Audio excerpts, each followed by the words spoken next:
Terima kasih atas kehadiran kita semua di tempat ini.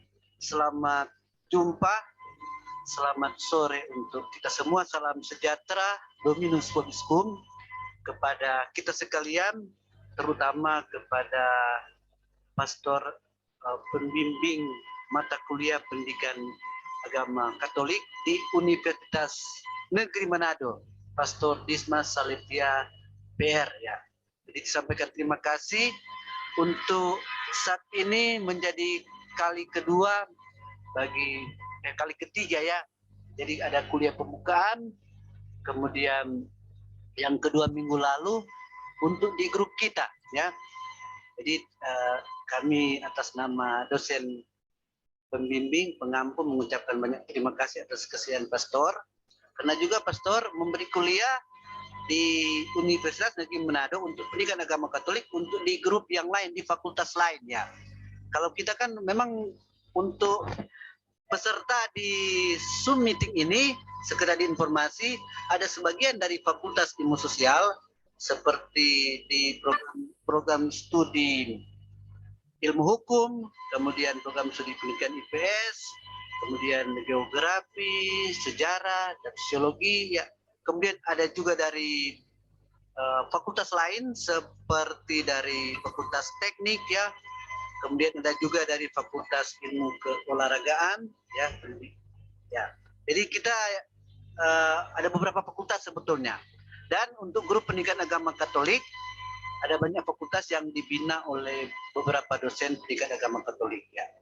Dan untuk itu sebelum memulai saya meminta kesediaan dari Raya Rosari Siringori ya, kiranya boleh memimpin doa kita ya. Jadi mohon aktifkan audio dan silakan Anda memimpin doa membuka kegiatan sebelum masuk pada materi yang akan dibawakan oleh Pastor. Ya, silakan. Ya. Jadi mohon mengaktifkan audio ya, Raya ya. Iya, Mendengar. Silakan. Sebelum kita memulai perkuliahan kita, marilah kita hening sejenak. Marilah kita bersatu dalam doa dalam nama Bapa dan Putra dan Roh Kudus. Amin. Bapa yang baik, kami mengucapkan terima kasih kepadamu atas rahmat dan cinta kasih yang masih kau berikan kepada kami. Ya Bapa, sebentar lagi kami akan memulai perkuliahan kami, kiranya kau berkatilah agar berjalan seturut kehendak dan cinta kasih-Mu. Hanya inilah doa yang kami sampaikan melalui pengantaraan Yesus Kristus, Tuhan kami yang hidup dan berkuasa kini dan sepanjang segala masa. Amin. Dalam nama Bapa dan Putra dan Roh Kudus. Amin. Ya. Terima kasih, saya kembalikan kepada Raya Rosari Siringo-Ringo dari Fakultas Ilmu Sosial, Program Studi Ilmu Hukum. Selanjutnya, waktu saya berikan kepada Pastor Pembina Mata Kuliah. Sebelumnya diharapkan supaya seluruh mahasiswa mengaktifkan kameranya dan menonaktifkan audionya. Kemudian jangan lupa mengisi daftar hadir yang sudah dibagikan di chat ya. Nanti ketua kelas bisa membagikan kembali kalau ada yang baru masuk. Jadi saya langsung memberikan kepada Pastor untuk memberikan materi perkuliahan pada hari ini. Jadi mohon menyimak. Waktunya kurang lebih 1 jam, tetapi menyesuaikan dengan kondisi dan situasi yang ada. Ya, saya langsung berikan kesempatan kepada Pastor untuk memberikan materi untuk mata kuliah pada sore hari ini. Oke, selamat sore untuk kita semua. Selamat sore, Pastor. Sore, Pastor. Ya, Menir Paulus dan adik-adik mahasiswa dari Fakultas Ilmu Sosial yang saya kasihi, saya diminta untuk memberikan materi yang berikut. Menir Paulus, terutama dalam hal iman yang masyarakat, Kang Ner. Ya, benar Pastor ya. Ya. Saya simpulkan itu dalam satu judul yang mungkin tidak asing kata ini bagi kita, yaitu Pro Ecclesia et Patria, untuk gereja dan masyarakat.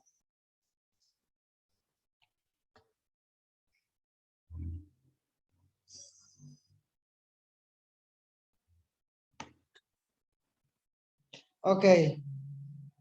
Kita tahu bersama dalam panca perutusan gereja, kita punya salah satu tugas yang pertama dalam kaitan dalam kehidupan kita bermasyarakat, yaitu kerigma dan martiria. Kerigma itu pewartaan verbal dan martiria itu adalah pengalamannya. Memberikan kesaksian hidup. Oke, sebelum lanjut saya coba membedakan orang beriman dan orang beragama. Jadi orang beriman sudah pasti beragama, tetapi orang beragama belum tentu dia beriman. Mengapa demikian? Karena pengalaman beragama, pengalaman religius itu dialami oleh setiap orang, setiap budaya. Sebelum ada kekristenan, sebelum ada Katolik, nenek moyang kita sudah punya pengalaman ini. Pengalaman tentang Tuhan, tentang Dia yang lebih besar, pengalaman tentang Dia yang menciptakan. Itu. Kalau dalam bahasa Minahasa disebut Opo Wananatas. Itu. Nah, karena itu bagi setiap orang dengan budaya apapun, apalagi dia tinggal di Indonesia, budaya Indonesia yang sangat menghargai hal-hal mistis, pengalaman beragama menjadi sesuatu yang dialami oleh hampir setiap orang. Nah, itu pengalaman religius. Sedangkan agama adalah sebuah sistem sosial. Agama kan terkenal dengan sistem, ada hierarki, ada ajaran,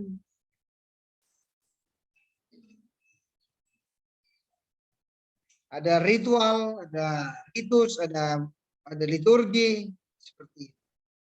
Nah, itulah agama. Jadi agama sangat tegas dengan praktis ritual, sedangkan beriman adalah sebuah pengalaman emosional eksperiensial.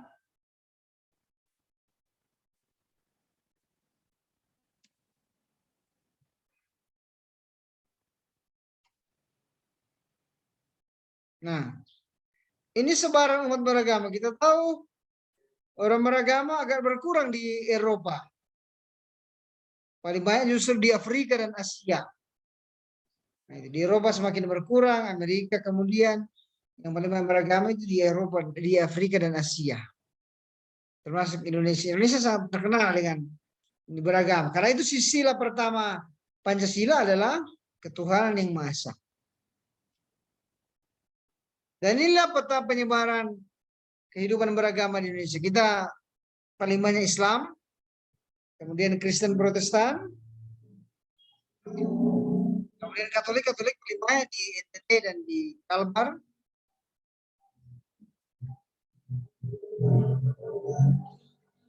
Kemudian ada Katolik, Hindu, ada Buddha.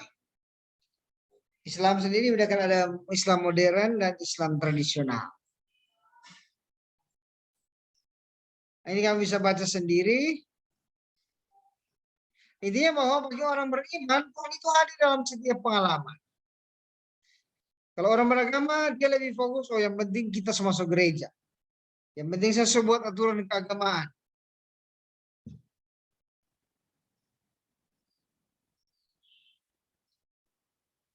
Yang penting saya tidak dapat sanksi secara agama. Saya punya perbuatan betul atau nyanda. Yang penting kita backing to praktek keagamaan, ritual keagamaan, simbol keagamaan. Gitu. Sedangkan bagi orang beriman, iman itu bukan cuma sekedar dalam urusan ibadah saja, tapi terutama dalam hidup sehari-hari.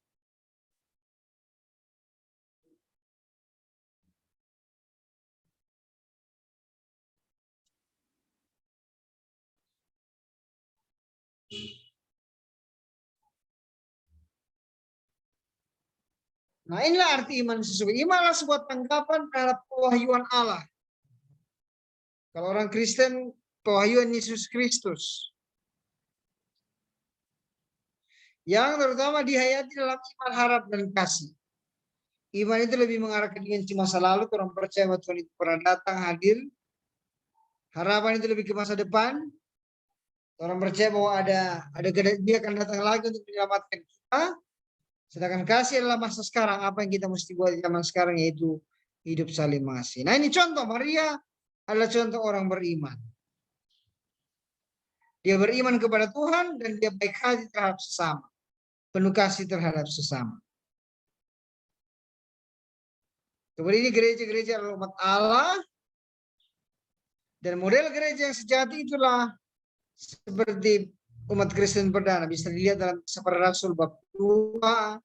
Yaitu bagaimana mereka hidup sesuai dengan tuntunan Roh Kudus dalam relasi dengan Tuhan ke atas. Sedangkan dia penuh kasih dalam relasi dengan sesama.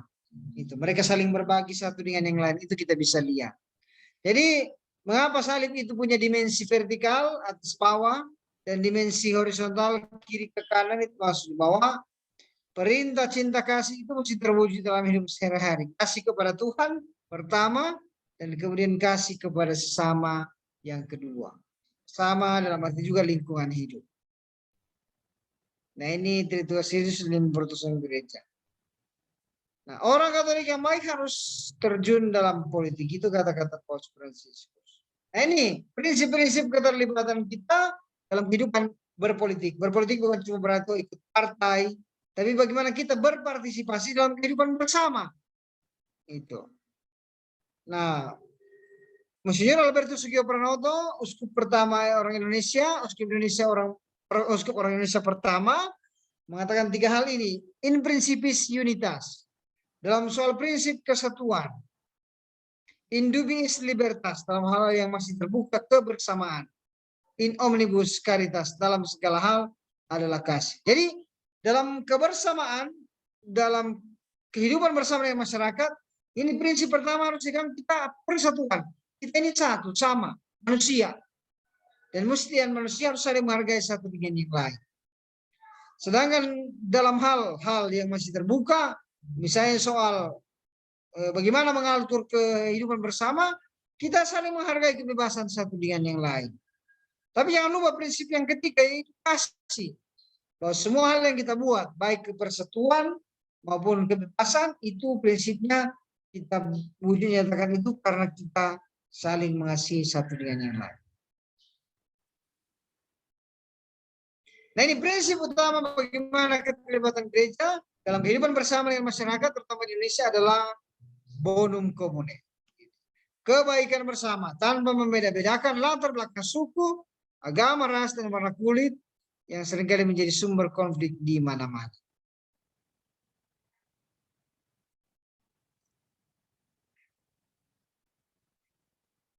Nah, ini tokoh juga. Kalian bisa cari banyak pahlawan-pahlawan Katolik orang Indonesia. Tadi ada Alberto Sugio Pranoto, sekarang ada Iji Kasimo, seorang awam. Ignatius Yosef Kasimo, ada juga Franseda, mantan Menteri Imigrasi, orang Flores, Katolik juga. Tentara-tentara, ada Agustinus Adi Sucipto, penerbang pertama. Ada Ignatius Slamet Riyadi yang meninggal di Ambon, RMS, Angkatan Darat. Ada juga Angkatan Laut, Pesawat Sudarso, terkenal dengan perjuangan di Irian Barat. Ada juga Beni Murdani. Ya, itu Beni Murdani. Banyak lagi orang-orang Katolik yang terlibat dalam kehidupan bermasyarakat di Indonesia. Dan bahkan dikatakan bahwa ada satu buku yang ditulis seandainya Indonesia tanpa Katolik. Di situ dia bilang bahwa kalau tanpa Katolik belum tentu Indonesia bisa merdeka. Itu. Kalau tanpa orang Katolik belum tentu Indonesia bisa sejahtera seperti sekarang ini. Pada penutupan lomba Vesparani virtual, salah seorang umat kita yang juga menjadi tokoh nasional sekarang di bidang survei, Yunarto Wijaya, yang Carta Politika bilang bahwa memang orang Indonesia, orang Katolik itu kecil, sedikit di Indonesia, tetapi punya peran yang sangat besar. Karena itu seringkali juga bahkan oleh orang-orang beragama lain, itu Katolik itu seperti setengah dibenci, karena sangat berpengaruh. Itu pengusaha-pengusaha banyak orang Katolik, politikus-politikus kan banyak orang Katolik. Lalu ada 3 sekjen partai orang Katolik. Sekjen partai PDI Perjuangan, sampai ini Sasulu Hasto, sekjen partai Nasdem, siapa yang namanya, yang Menteri Menkominfo sekarang, Jody Plate, dan juga siapa namanya nih, Panjaitan, Hanca Panjaitan yang sekjen Partai Demokrat. Dia orang itu orang Katolik yang terlibat dalam kehidupan berpolitik di Indonesia. Ya mungkin kamu juga nanti Sinaga, siapa lagi ini yang saya lihat, Ringo bisa saja menjadi orang-orang yang terlibat dalam kehidupan berpolitik di Indonesia. Nah, kembali ke materi bahwa J.K. Simmons pernah mengatakan bahwa kesejahteraan rakyat adalah hukum tertinggi. Dan ini memang hal yang diajarkan dan dipegang oleh gereja, bahwa gereja hadir dalam masyarakat itu untuk membawa kebaikan bersama. Gitu. Kalau lu bisa lihat dokumen Konsili Vatikan kedua yang judulnya Gaudium et Spes, kegembiraan dan harapan, kegembiraan harapan. Masyarakat juga seharusnya menjadi kegembiraan dan harapan gereja. Itu harapan gereja selalu, bahwa apa yang terjadi di masyarakat seperti misalnya banjir, bencana dan lain sebagainya, itu gereja bukan tutup mata, tapi gereja turut juga merasakan dan bahkan membantu. Itu. Tapi juga hal yang perlu kita perhatikan bersama adalah kebersamaan kita antar umat beragama. Kita tahu bersama bahwa Indonesia itu sangat agamais dan Muslim menjadi agama mayoritas di Indonesia. Nah itu. Nah karena itu relasi dengan agama lain, khususnya dengan sesama Muslim, sesama Kristen, Hindu, Buddha dan sebagainya, itu menjadi hal yang juga sangat diperjuangkan oleh Gereja Katolik Indonesia. Terutama Bapak Uskup Suharyo ini ada di gambar ini. Waktu tabisan Uskup Sibolga, siapa yang dari Keuskupan Sibolga di sini? Ada? Oh, enggak ada. Tidak ada Romo yang Sibolga. Jadi Uskup bahkan meminta orang menyanyi rayuan Pulau Kelapa, itu lagu nasional. Nah, dalam hal relasi antar umat beragama, ini ada beberapa pola dialog yang bisa kita buat, yang juga bisa kamu buat dalam kebersamaan kamu dengan umat beragama lain di kampus atau di mana saja kamu berada. Yang pertama, dialog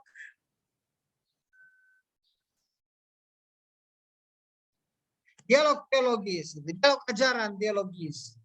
Nah, kita tidak bisa mempersalahkan, oh kenapa orang Islam percaya begini? Kenapa orang Hindu percaya begini? Kenapa orang Buddha percaya begini? Nah, tentu kita tidak bisa menyalahkan. Kamu mesti percaya begini, karena ini yang benar. Agama saya yang benar. Nah, tentu tidak bisa. Nah itu perlu diskusi teologis. Kita cari tahu Islam itu sebenarnya percaya seperti apa. Sebagaimana kita juga ingin dimengerti, dipercaya, kita juga harusnya mengerti dan mempercayai agama mereka. Mereka punya ajaran agama kan seperti itu. Nah, itu ajaran itu diskusi teologis. Intinya kalau diskusi bukan untuk mencari kebenaran, tapi mencari keunikan, kekhasan dari masing-masing agama. Begitu. Kemudian nah ini tokoh-tokoh yang pernah terlibat dalam kehidupan agama, diskusi antar agama. Mereka sudah meninggal rata-rata. Romo Yusuf Iliar Tamangunwijaya atau Romo Mangun. Kemudian Romo Sandiawan, Romo Ismartono, Beni Susetio, dan lain sebagainya. Nah ini contoh bagaimana Paus juga membangun dialog itu. Dalam pertemuan dengan Imam Besar Al-Azhar. Itu. Ini dia foto. Kemudian ada juga dialog pengalaman religius. Nah, kita tahu bersama bahwa masing-masing agama punya pengalaman yang berbeda-beda. Walaupun ada juga yang sama, tapi ada beda-beda. Misalnya, puasa itu bukan cuma tradisi Muslim, tapi juga tradisi Kristen. Ini pengalaman religius. Pengalaman berdoa. Bagaimana kita menghayati doa itu terutama dalam Ekaristi. Ya, Islam mungkin sholat. Agama lain juga punya masing-masing punya ritual dan pengalaman religius yang saling berbeda satu dengan yang lain. Misalnya saya pernah berdiskusi dengan seorang teman saya, seorang Muslim, soal novena, doa novena. di Muslim juga ada doa semacam novena. Doa yang diucapkan berturut-turut ketika kita menginginkan atau mengharapkan sesuatu. Tapi namanya berbeda. Tapi kurang lebih pengalamannya sama. Oh, kita mau berjuang itu melalui doa ini. Dan doa yang dibuat dalam suatu bentuk yang berulang-ulang, novena. Sama seperti orang. Sama seperti kamu misalnya kalau ujian supaya lulus bernovena. Nah, itu mereka juga punya tradisi seperti novena. Cuma namanya lain, bentuknya lain. Nah, misalnya seperti itu. Nah ini pengalaman Natal bersama itu juga kan bagian bahwa orang-orang Muslim hadir juga waktu Natal. Kamu juga kalau Idul Fitri pergi juga minimal biar cuma ada pemakan, selain memperkuat tali silaturahmi, tapi juga dapat makanan. Apalagi di kos sudah ada makanan, oh pas-pas. Pas-pas pergi Patamang yang Lebaran supaya dapat makan. Nah, tapi selain itu juga kan ada makna pengalaman tukar pengalaman religius di situ. Kemudian dialog karya, dialog karya ini sudah lebih terencana. Kalau pengalaman kan lebih masing-masing personal. Kalau karya sudah lebih bagaimana ada gerakan-gerakan bersama, misalnya kerjasama antara pemuda Muslim dan pemuda Kristen di satu desa untuk kerja bakti misalnya, itu kan bagian dialog karya. Dan yang paling sering terjadi itulah dialog kehidupan. Nah, kita tahu bersama bahwa kita ini orang-orang Indonesia yang saling berbeda agama, tapi kita ini saling bersaudara sebenarnya. Karena agama itu ada kan ungkapan yang bilang bahwa agama itu datang dari laut, sedangkan budaya itu datang dari gunung. Jadi budaya itu sudah ada dalam kehidupan beragama kita, dan kita diikat oleh budaya yang sama, budaya Indonesia yang diberkahi oleh budaya-budaya suku. Sedangkan agama misalnya Islam ya datang dari Arab, Kristen datang dari Eropa, Hindu datang dari India, Buddha datang dari Cina, India juga. Nah itu hal-hal seperti itu. Tapi kita ini sebenarnya hidup dalam budaya yang sama, budaya Indonesia. Soekarno kan pernah bilang kalau jadi orang Katolik jangan jadi orang Kristen jangan jadi orang Eropa. Kalau jadi orang Islam jangan jadi ke Arab-Araban kan. Jangan jadi orang Muslim, jangan jadi orang Hindu jangan ke India. Karena kita ini sangat punya budaya yang punya kekasan budaya Indonesia. Gitu. Dan itu kalau jadi orang Islam Indonesia ini kan sebenarnya kalau tidak pandemi, Paus mau suka berkunjung kan sebenarnya ke Indonesia karena dia mau lihat bagaimana Islam Indonesia yang Pancasilais. Bagaimana orang Katolik Indonesia yang Pancasilais. Nah, itu karena kita hidup bersama. Kamu kan tidak bisa pilih. Oh kita mau baku birman dengan orang mesti dengan orang sama agama. Lain kan kamu baku birman dengan orang beragama lain, Kristen, Protestan, atau Muslim. Nah, dan kamu hidup berdampingan secara damai, saling mengasihi satu dengan yang lain, saling menghormati satu dengan yang lain. Kamu sebelah ada sementara sholat kamu berdiam, kamu sementara ibadah di sebelah juga berdiam. Nah, itu kan hal-hal yang sebenarnya sudah ada dalam kehidupan sehari-hari, kehidupan bermasyarakat kita. Ini menjadi bentuk dialog yang paling nyata juga. Itu selain dialog pengalaman religius, dialog karya, dialog teologis tadi. Nah ini mungkin yang pastor bisa bagikan. Nanti diberkahi melalui diskusi-diskusi kita sebentar. Intinya kita ini bersaudara.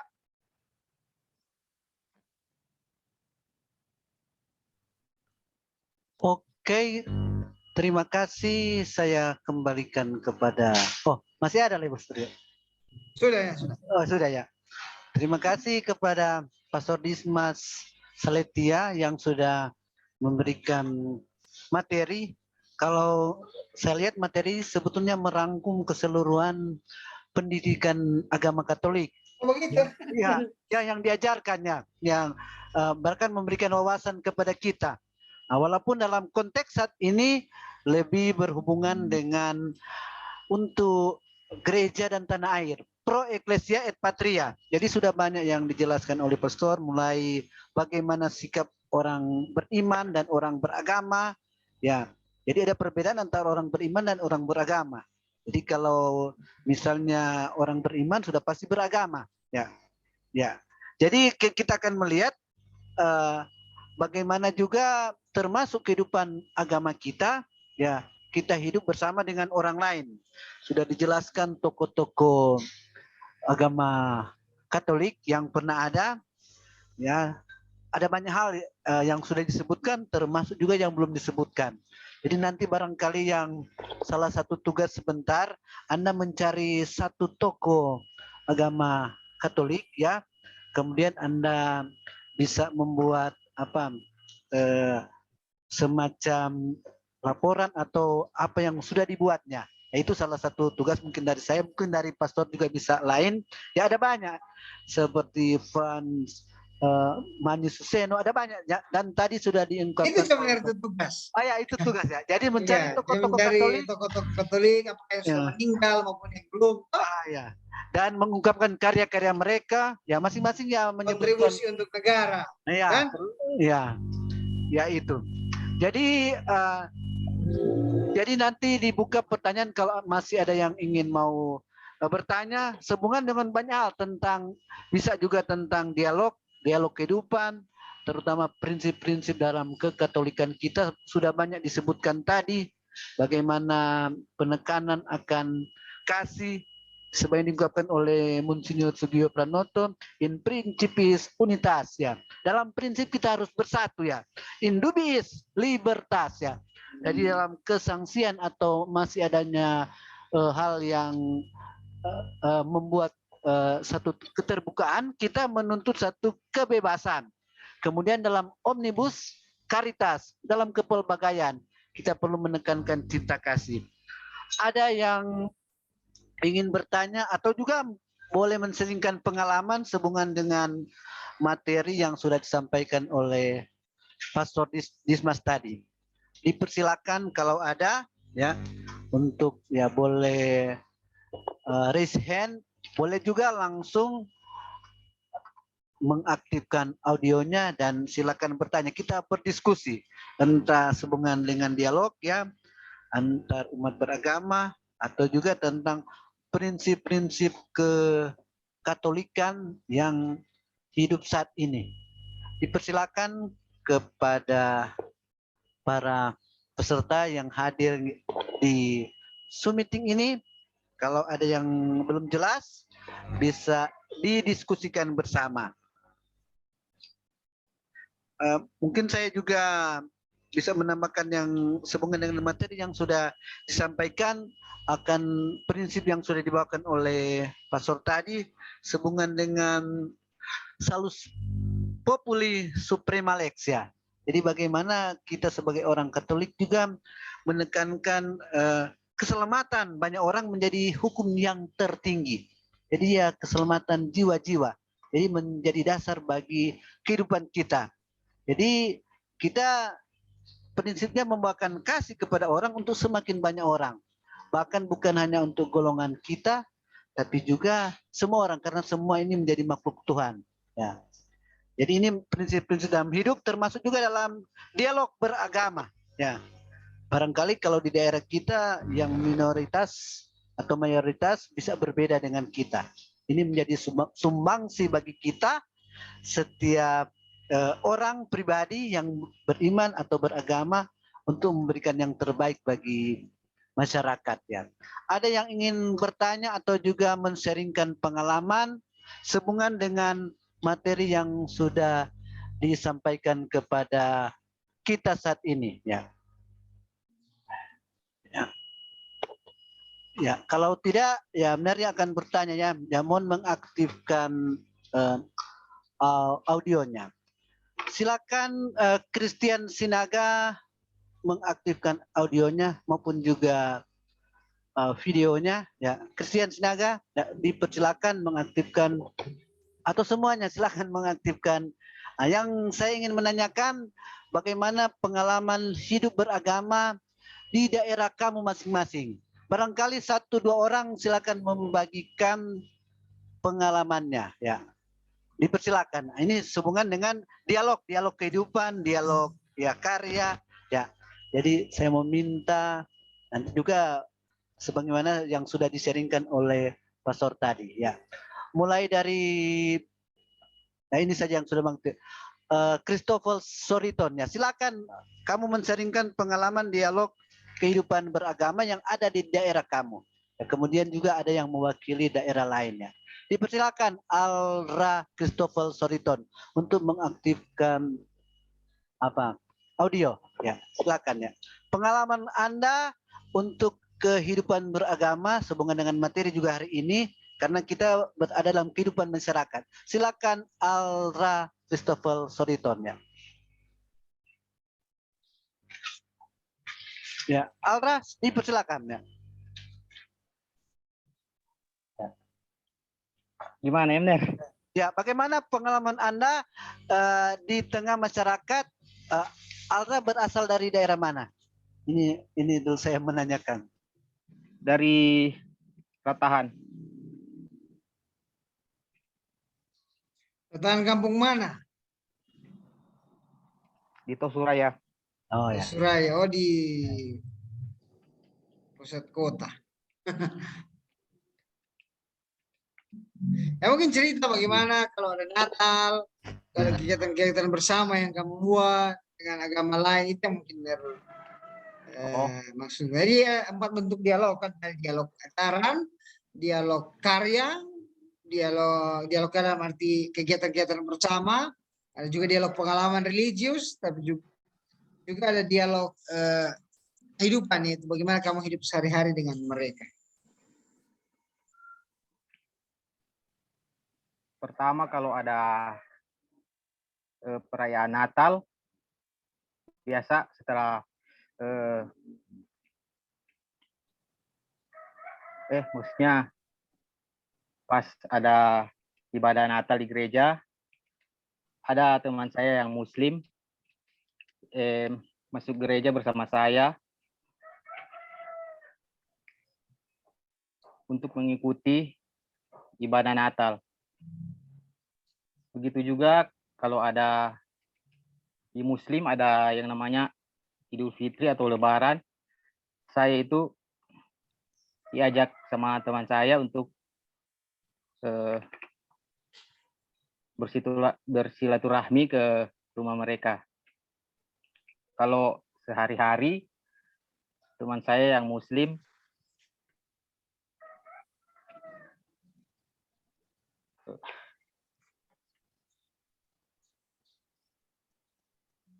Sudah cerita saja, lepas tidak ada yang mau marah pengalah di sini. Waktu Idul Fitri apa? Buka pasia? Iya Pastor.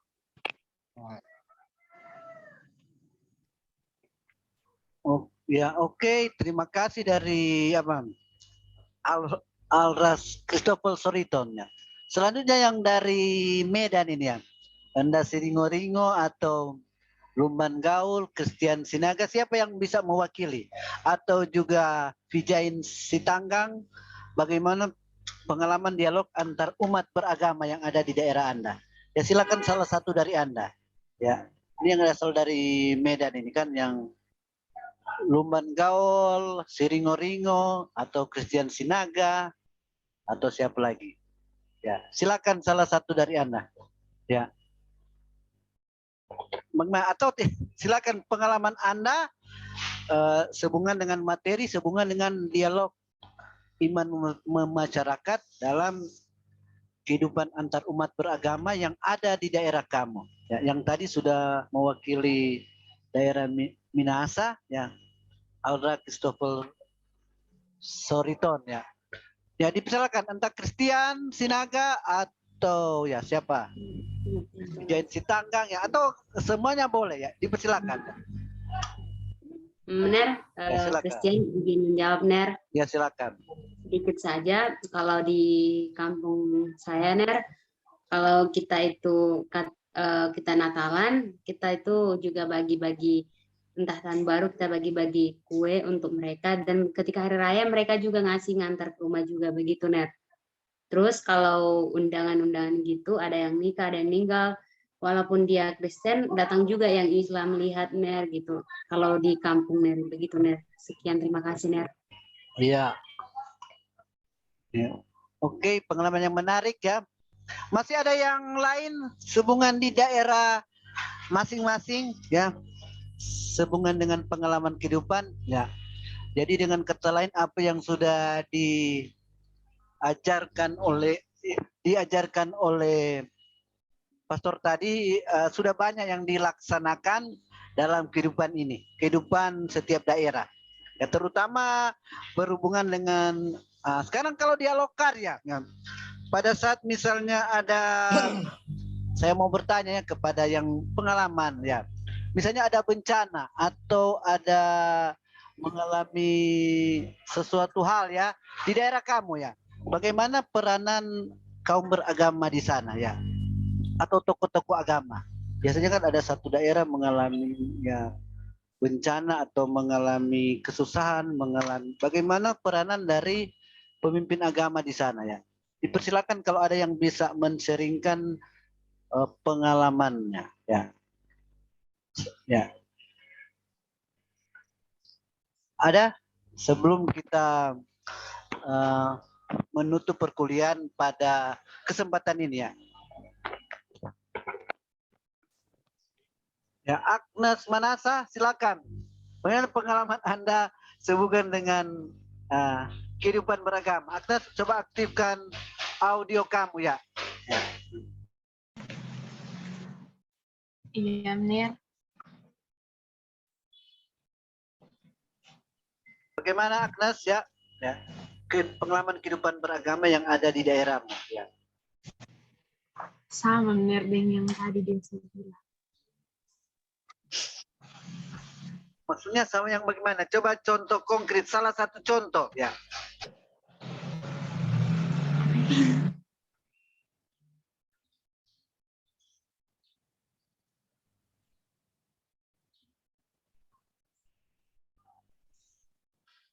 Oke ya.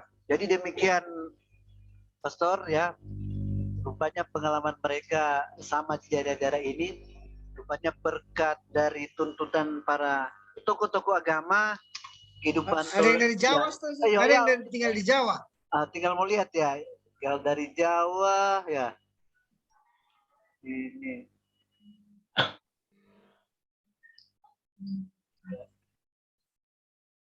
Jadi ini umumnya yang dari Barera. Ini Laurentius, silakan pengalaman Anda. Anda berasal dari mana ya? Bagaimana pengalamanmu tentang kehidupan umat beragama yang Anda lihat baik di daerahmu maupun di daerah lainnya? Sebagaimana materi yang juga sudah disampaikan oleh Pastor tadi. Silakan Laurentius Padiangan. Baik, benar. Sebelumnya terima kasih atas waktunya.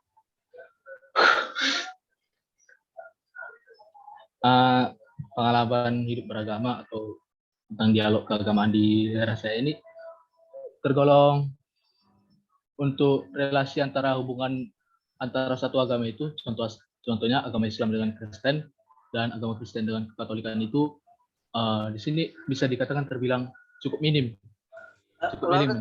Lawrence di daerah mana? Boleh disebutkan di daerah di mana? Daerah saya tinggal di daerah Perawang, benar, di Riau. Ya, coba jelas ya. Oke ya. Bagaimana ya? Ini saya bercerita pengalaman pribadi ya, benar.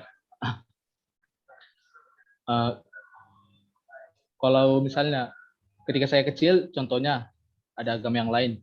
Contoh saya berteman dengan salah satu teman yang seagama dengan saya, tetapi ada agama lain atau temannya dari agama lain lihat saya berteman dengan temannya itu. Jadi dia agama yang lain ini yang temannya itu mengait-ngaitkan masalah atau mengaitkan keburukan-keburukan yang ada dalam agama itu. Contohnya mereka menguak gitu, benar. Jadi kalau misalnya bagaimana relasi di sini tentang itu, saya bisa sendiri mengatakan bahwa di sini cukup minim, benar. Ya. Di sini cukup minim dan karena saya juga adalah agama Katolik. Dalam pikiran saya sendiri saya juga adalah agama Katolik. Jadi karena di sini saya tidak mendapatkan pendidikan Katolik yang lebih baik dari keuskupan atau dari pastoran atau dari keluarga sendiri, karena kami semua mempunyai kesibukan masing-masing di sini.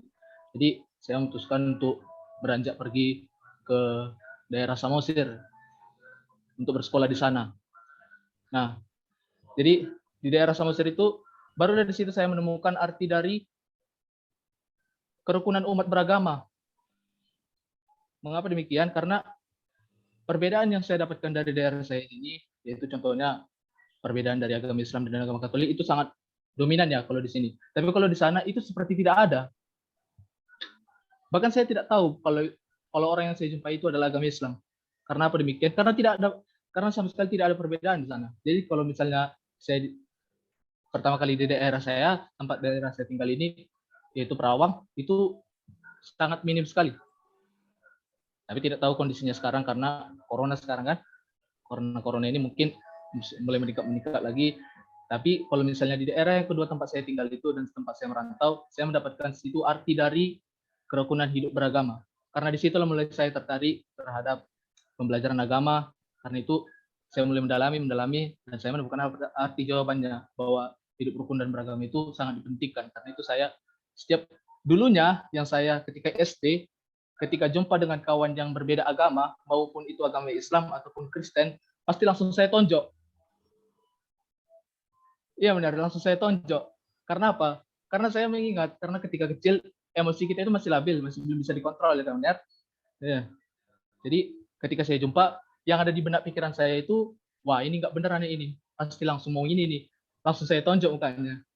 Tapi berbeda kisahnya dengan ketika saya sudah merantau ke tanah Samosir, di situ saya mendapatkan arti bagaimana cara menjalin hubungan beragama yang baik dan juga bagaimana membangun iman yang baik dari dalam diri sendiri dan menumbuhkan iman di sesama yang lain. Mulai dari situ saya belajar dan berkembang, dan puji Tuhan saya bisa sampai pada titik ini dan bisa mencapai puncak iman yang saya inginkan. Demikian benar. Oke, terima kasih kepada Laurentius yang sudah merasakan akan pentingnya satu dialog kehidupan beragama dan merasakan sebetulnya ada banyak perbedaan, kepelbagaian, tetapi bisa bersama ya. Demikian juga, jadi pada saat kita menjadi minoritas, bagaimana kita bersikap, demikian juga pada saat kita menjadi mayoritas, bagaimana kita bersikap. Barangkali masih ada satu pengalaman lain sebelum kita akan menutup dari pastor, memberikan tips-tips bagaimana membangun kehidupan beragama yang baik ya, bila kita ditempatkan di suatu daerah. Ya. Ada lagi satu mahasiswa yang memberikan pengalaman sebelum kita menutup dengan kata-kata kunci dari pastor sehubungan dengan kehidupan masyarakat saat ini, ya, termasuk juga dalam kehidupan beragama. Masih ada? Ya. Ya, kalau tidak ada, kembali saya meminta pastor untuk menutup, memberikan tips-tips sehubungan dengan materi kita perkuliahan dalam kehidupan beragama saat ini. Apabila kita berada di kita menjadi minoritas ataupun jika kita menjadi yang mayoritas, bagaimana sikap kita sebaiknya sebagai seorang Katolik yang baik ya. Jadi bagaimana kita menggunakan prinsip-prinsip kita yang baik. Jadi saya serahkan kepada pastor untuk ya bisa men-sharingkan pengalaman sehubungan dengan ya khususnya kehidupan beragama. Dipersilakan pastor ya untuk menutup kegiatan kita pada sore hari ini. Oke, terima kasih atas kesempatan. Salam sehat, salam sukses untuk kita semua. Ner Paulus dan teman-teman. Ya, sebelum menutup semuanya, saya menanggapi apa yang tadi dibicarakan soal minoritas dan mayoritas. Memang minoritas dan mayoritas ini istilah yang muncul ketika kita hidup di zaman demokrasi kan. Ketika banyak hal diputuskan melalui voting. Kita pilih presiden, siapa yang paling banyak pilih dia jadi presiden kan. Sehingga isu-isu polarisasi seperti itu muncul lebih karena tuntutan politik begitu, sehingga ada isu minoritas dan mayoritas. Dari yang minoritas tidak bisa jadi presiden nanti, atau dari minoritas tidak bisa jadi ini, tidak bisa jadi karena mereka minoritas. Gitu. Karena itu saya selalu kasih dua hal ini. Yang pertama, kamu dipanggil untuk menjadi garam dan terang.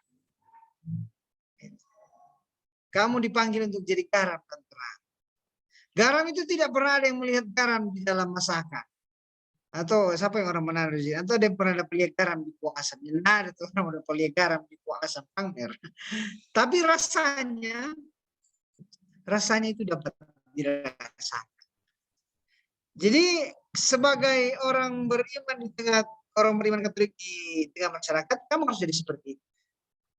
Kita tidak perlu menonjolkan identitas kita sebagai orang Katolik, tapi nilai-nilai kekatolikan yang tadi Pastor jelaskan itu yang kamu bawa dalam kehidupan bermasyarakat. Gitu. Dulu seorang Pater Beck, pembina PMKRI yang terkenal yang ke-10 pernah bilang larut tapi tidak hanyut. Gitu. Jadi seperti garam, larut tapi tidak hanyut. Gitu. Jadi kamu larut dalam kehidupan bersama, tidak juga kaku, tetapi membawa nilai-nilai itu dan bahkan nilai itu mempengaruhi mereka. Mungkin mereka tidak perlu jadi orang Katolik. Mungkin mereka tidak perlu dibaptis. Karena mereka mungkin sudah punya agama. Tapi waktu mereka bertemu dengan kamu, kerja sama-sama dengan kamu, itu nilai-nilai kekatolikan itu mereka temukan dalam diri kamu. Sehingga mereka juga, oh itu yang nilai yang baik. Ternyata mengasihi, itu nilai yang baik. Ternyata berkorban itu nilai yang baik. Karena itu teman saya namanya Agnes Manasa, dia rajin sekali ikuti Katolik. Dan kamu sudah membawa nilai Katolik. Itu yang pertama. Kedua, menjadi terang. Toh? Saya ingat kata-kata dalam bahasa Inggris, if you are not inspired, you are expired. Itu. Jika kau sudah tidak lagi menginspirasi orang, kamu expire sebenarnya. Jadi biar masih muda, kalau malas-malas, tidak berprestasi itu expire, setua sebenarnya. Karena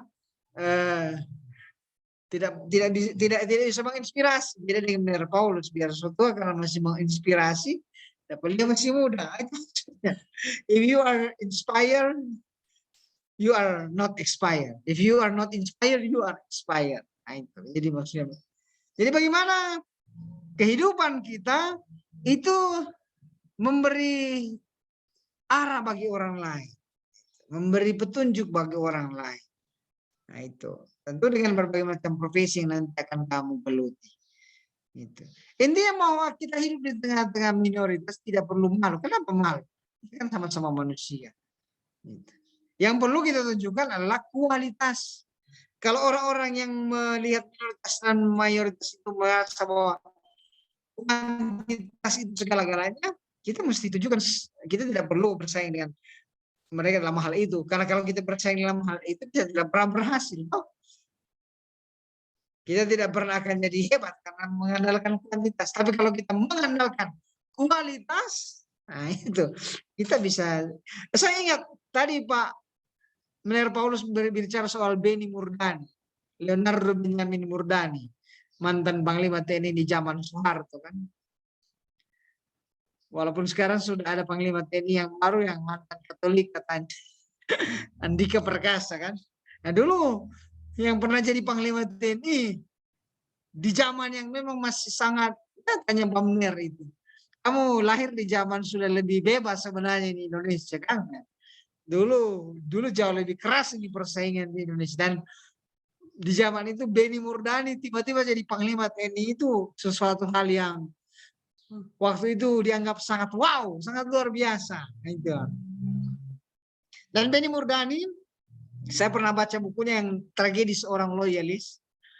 Itu dia bilang bahwa kalau orang mayoritas bisa jadi Panglima TNI dengan nilai 9, dengan nilai 8, saya harus jadi Panglima TNI dengan nilai 9. Jadi kamu mesti tunjukkan bahwa kalau kamu berkualitas, biar kamu minoritas, pasti kamu akan mampu untuk diperhitungkan. Intinya begitu. Kalau dalam hal konflik antar agama, saya yakin kita jangan terpancing. Karena hal-hal seperti itu seringkali merupakan rekayasa atau settingan dari orang-orang yang punya kepentingan. Jangan lupa bahwa Indonesia ini negara yang kaya. Negara yang hebat sebenarnya ini Indonesia ini. Karena itu banyak negara yang takut kalau Indonesia ini maju. Coba lihat. Jokowi sekarang jadi presiden G20. Itu karena Indonesia ini negara hebat sebenarnya. Karena sumber daya alamnya kaya, sumber daya manusia juga sebenarnya kaya. Pintar-pintar orang Indonesia. Cuma ya begitulah. Seringkali gampang diadu domba. Sehingga suka-suka berkelahi. Tidak tahu apa gunanya itu berkelahi. Tapi ini ya begitu. Bahwa kalau hal konflik beragama kamu mesti kritis, mesti hati-hati. Karena kita lain kali sengaja diadu domba supaya kita gampang dikendalikan, gampang dikalahkan. Begitu. Jadi sebagai orang Katolik, sebagai orang Indonesia, pastor minta bahwa kamu mesti kritis, tapi juga sekali lagi punya kemampuan, tunjukkan kompetensi, tunjukkan kualitas bukan kuantitas. Oke, saya ucapkan terima kasih kepada Pastor Dismas yang sudah memberikan tips kepada kita bagaimana pada saat kita sebagai agama mayoritas bersikap terhadap minoritas, demikian juga sebaliknya. Jadi jangan kita melupakan untuk tetap menanamkan sikap-sikap kita, menawarkan kebaikan kepada semakin banyak orang supaya orang bisa mengenal kita. Jadi bukan terutama kita menekankan kuantitas, tapi kualitas kita yang baik. Jadi memberi semangat kepada orang lain, menjadi garam bagi orang lain, jadi menjadi penerang. Jadi if you are not inspired, you are expired ya. Jadi kalau ini memang kata-kata yang cukup menggelitik bagi kita. Jadi kita hendaknya menjadi inspirasi bagi orang lain untuk membawa semakin banyak kebaikan. Saya teringat akan moto dari Monsignor Morse yang mengatakan evangelisare pacem ya. Kita ya mewartakan selalu kedamaian untuk bagi semakin banyak orang. Demikian perkuliahan kita pada hari ini. Sebelum kita menutup dengan doa yang akan dipimpin oleh Tiopan Samuel ya. Tiopan Samuel sebentar menutup dengan doa ya. Siap ya.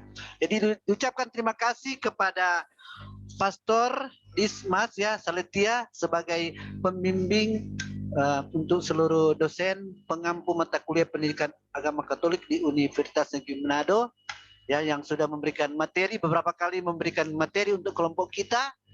Jadi semoga kita bisa menyimak banyak hal dan bukan saja kita sekedar mendengarkan banyak materi, tapi lebih kita mempraktekkan dalam kehidupan yang nyata.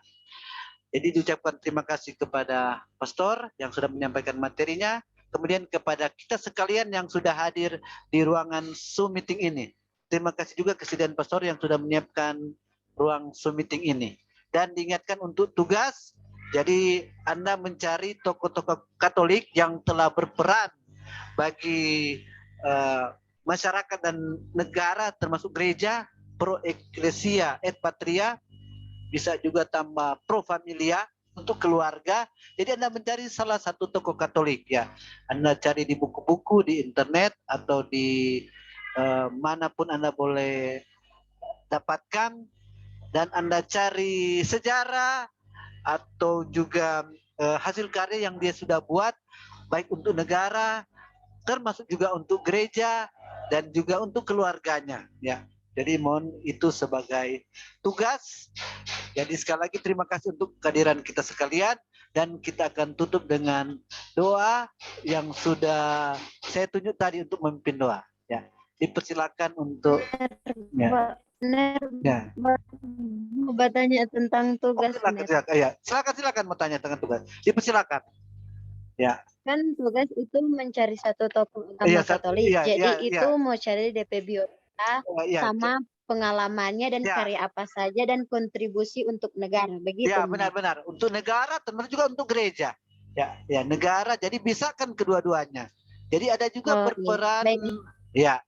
Jadi ada banyak tokoh yang tadi sudah diberikan oleh Pastor sudah banyak. Ya. Bisa juga mengambil tokoh yang itu atau juga Anda mencari tokoh lain yang belum disebutkan ya. Jadi ada banyak. Ya, silakan. Ada lagi yang mau bertanya? Apakah itu ditulis tangan atau diketik? Ya. Jadi boleh ditulis tangan, boleh diketik ya. Jadi menurut kreativitas Anda. Jadi kalau ditulis tangan, ya tulisannya harus rapi ya, mudah terbaca dan dikirimkan ya. Jadi itu menjadi tugas dan bukan cuma sekedar Terakhir kapan? ya. Ya ini hari ya sampai dengan hari ya sampai hari Sabtu lah. Hari Sabtu ini, Sabtu tanggal berapa ya? Jadi Anda boleh cari ya, yang lebih lengkap ya. Sampai hari Sabtu tugasnya Anda masukkan. Ya. Jadi itu terima kasih yang sudah bertanya. Ya. Dan satu lagi, sambil Anda mencari tokoh Katolik, ya usahakan Anda boleh mengimani, menginspirasi sebagaimana tokoh itu. Ya. Jadi mencari hal-hal yang sudah baik, Anda pun kelak satu saat Anda pun akan bisa ya mendekati tokoh yang Anda pilih itu, ya. Bisa menjadi bagian sebagaimana apa yang dia sudah buat, ya. Jadi sambil kita mencari kebaikan orang lain, kita coba juga meniru kebaikan yang dia sudah wartakan kepada gereja maupun kepada masyarakat, ya.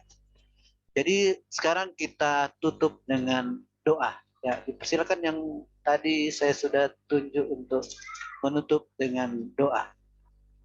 Ya, Tiopan Samuel ya, ya silakan. Izin Nener, apa suara saya kedengaran? Kedengaran, ya kedengaran nggak jelas ya. Dipersilakan. Mari kita satukan hati kita, mari kita berdoa. Dalam Bapa dan Putra Roh Kudus, amin. Terima kasih Bapak, terima kasih segala berkah yang kau berikan kepada kami sehingga kuliah kami dapat berjalan lancar pada hari ini ya Bapak. Ya Bapak, kiranya Engkau memberkati pastor dan mendengar kami yang sudah menyampaikan segala perkuliahan hari ini sehingga perkuliahan kami dapat berjalan lancar. Ya Bapak, kau tahu anak-anak ini tidak pernah luput dari perkara dosa, kiranya Engkau menghapuskannya. Terima kasih Bapak di surga, amin. Dan Bapa Putra Roh Kudus, amin. Ya, terima kasih kepada Tiopan Samuel Menalu atas doanya dan terima kasih untuk pastor yang sudah menyiapkan ya ruangan Zoom meeting kita pada hari ini dan untuk kita semua ya. Jadi salam sejahtera, salam sehat ya. Dominus vobiscum ya.